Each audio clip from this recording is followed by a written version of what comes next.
नमस्कार मित्रांनो, मी विनोद क्षीरसागर, पुरंदर एंटरप्राइजेस, सासवड देवळी, तालुका पुरंदर, जिल्हा पुणे, आपले सरकार सेवा केंद्र चालक। तर पुन्हा एकदा आपल्या सर्वांचं स्वागत आहे पुरंदर शेतकरी विशेष या आपल्या यूट्यूब चॅनलमध्ये। तर आजचा महत्त्वाचा विषय आपण घेऊन आलो आहोत RTE 2026। त्याच्याबद्दलची सविस्तर माहिती आपण या व्हिडिओमध्ये जाणून घेण्याचा प्रयत्न करणार आहोत। जसे की RTE म्हणजे काय आणि RTE मध्ये कोण प्रवेश घेऊ शकतो, त्याची पात्रता काय असणार आहे, मुलांची वयोमर्यादा काय असणार आहे, तर त्याच्याबद्दल अशी सविस्तर माहिती आपण पाहूया। तर मित्रांनो, RTE म्हणजे राईट टू एज्युकेशन म्हणजे शैक्षणिक हक्क।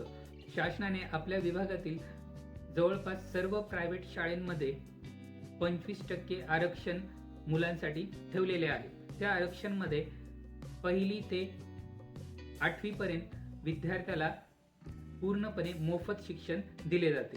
याच्यामध्ये सीनियर KG, ज्युनियर KG किंवा प्ले ग्रुप ह्या विद्यार्थ्यांसाठी देखील काही शाळा सीट आरक्षणमध्ये ठेवत असतात, पण 90% आपण पहिलीपासूनच प्रवेश घेऊ शकता।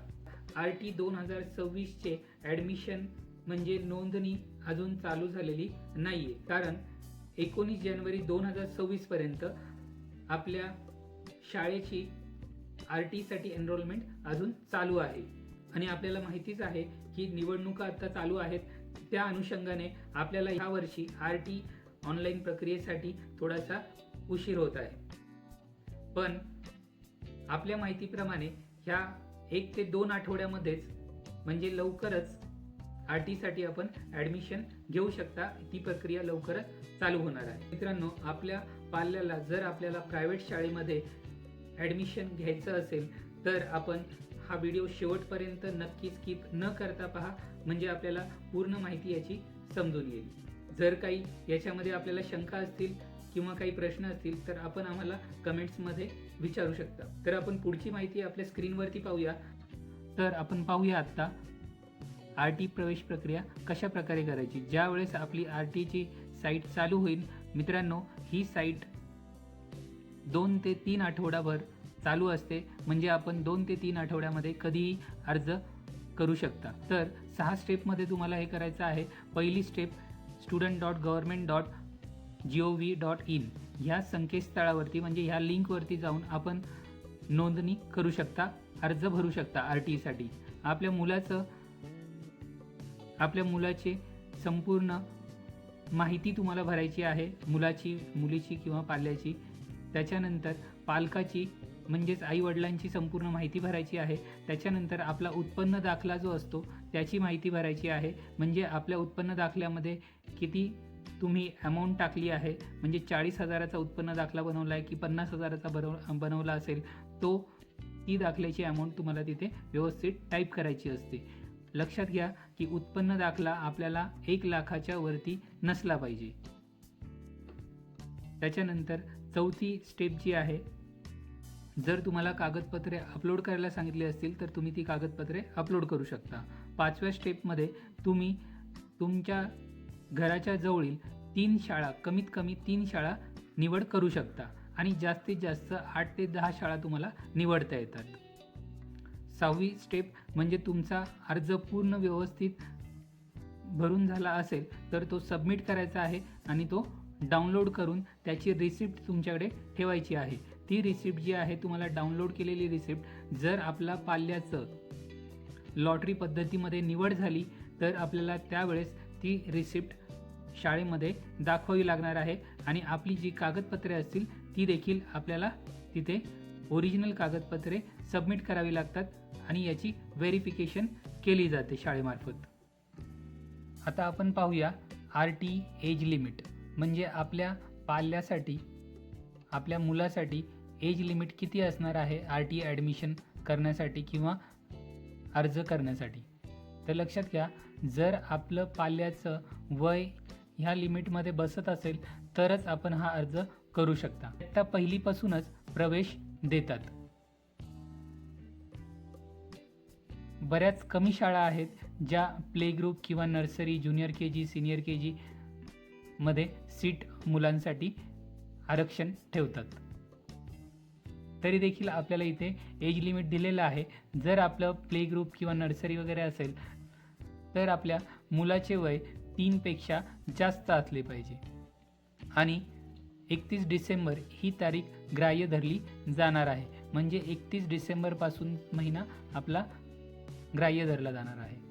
त्याच्यानंतर आपल्याला इयत्ता पहिली साठी ॲडमिशन आपल्या मुलांसाठी करायचं असेल तर आपल्या मुलाचं वय 6+ असलं पाहिजे, म्हणजे 6 वर्षाच्या जास्त असलं पाहिजे. याची देखील तारीख 31 डिसेंबर ग्राह्य धरली जाणार आहे. आणि याच्यामध्ये आपण पाहूया तर इथे तारखा दिलेल्या आहेत.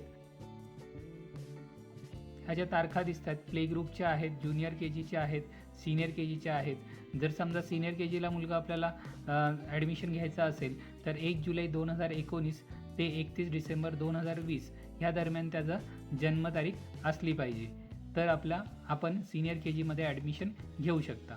आणि सर्वात महत्त्वाची, इयत्ता पहिलीसाठी ॲडमिशन घ्यायचं असेल तर दिनांक 1 जुलै 2018 ते 31 डिसेंबर 2019 ह्या तारखेमध्ये जर आपल्या मुलाचा जन्म झाला असेल, जन्मदाखला असेल, तर आपण पहिलीला ॲडमिशन घेऊ शकता.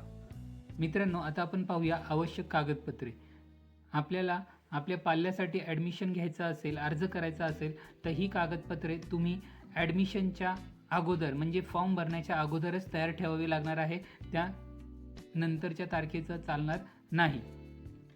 तर पहिलं तर आहे जन्मदाखला, म्हणजे मुलाचा जन्मदाखला लागणार आहे. त्याच्यानंतर रहिवासी पुरावा लागणार आहे. त्याच्यानंतर आधार कार्ड लागेल आणि मुलाचा एक पासपोर्ट साईज फोटो लागणार आहे. उत्पन्न दाखला लागणार आहे. इन्कम सर्टिफिकेट सांगितल्याप्रमाणे 1 लाखाच्या आत असलं पाहिजे. तर अशा प्रकारे ही आवश्यक कागदपत्रे असणार आहे.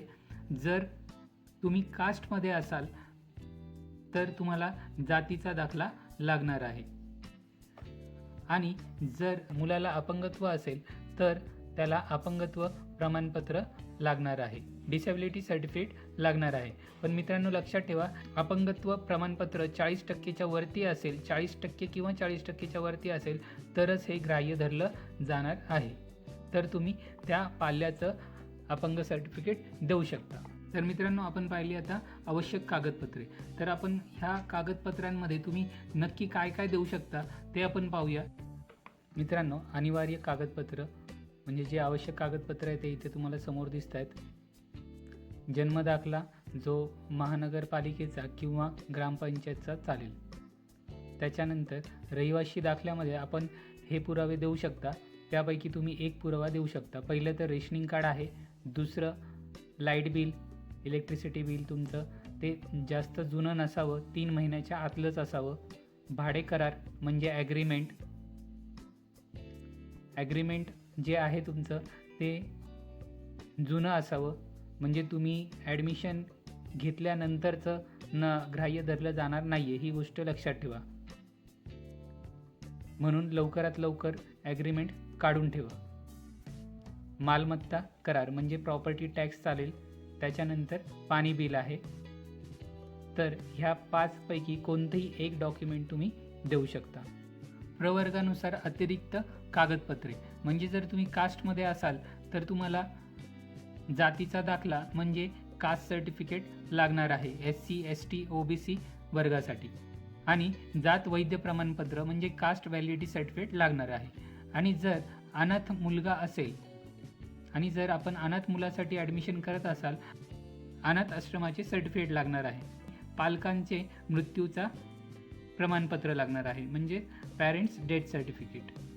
त्याच्यानंतर जर तुम्ही एकल पाल्य साठी करत आहात म्हणजे विधवा असतील त्यांच्यासाठी आपल्या जोडीदाराचा मृत्यूचं प्रमाणपत्र लागणार आहे. किंवा घटस्फोटित असाल तर तुमचं घटस्फोट झालेलं सर्टिफिकेट लागणार आहे. आणि आपल्या पाल्याला अपंगत्व असेल तर त्याचं अपंगत्व सर्टिफिकेट लागेल म्हणजे डिसेबिलिटी सर्टिफिकेट लागेल. ते 40 किंवा 40पेक्षा जास्त असलं पाहिजे.